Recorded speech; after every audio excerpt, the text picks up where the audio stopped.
Hello and welcome to Thought for January the 25th.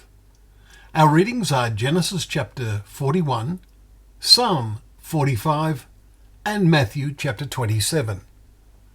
And our thought is, therefore nations will praise you forever. The above quotation is found in the final verse of today's Psalm 45. The whole psalm is an awesome, heart-challenging description of the kingdom and of Jesus, saying that grace is poured out upon your lips. Therefore God has blessed you forever. Verse 2. What awesomely prophetic verses follow. Gird your sword on your thigh, O mighty one, in your splendour and majesty. And what a vision of the divine action to come upon the earth, and how soon now.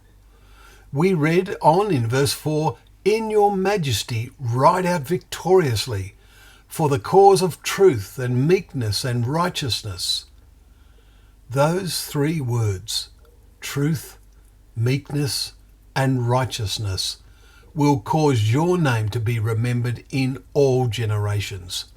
Therefore nations will praise you forever and ever, as we read in verse 17. This praise is something the nations will have to learn.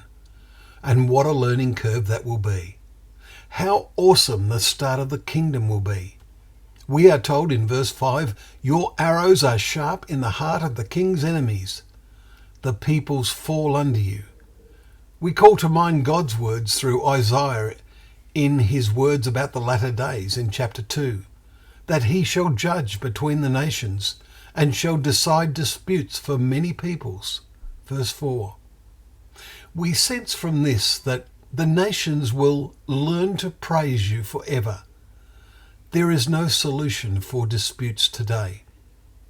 Back in Psalm 45 we read that as a result of the king's arrows being sharp in the heart of the king's enemies, so that the peoples fall under you, in verse 5 records, what an awesome period that will be. But we then note the declaration is, your throne, O God, is forever and ever. The scepter of your kingdom is a scepter of righteousness. So Jesus is seen as God?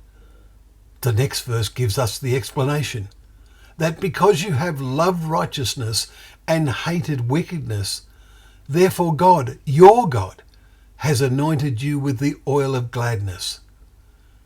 Finally, let us call to mind how Paul describes the climax in his first letter to the Corinthians.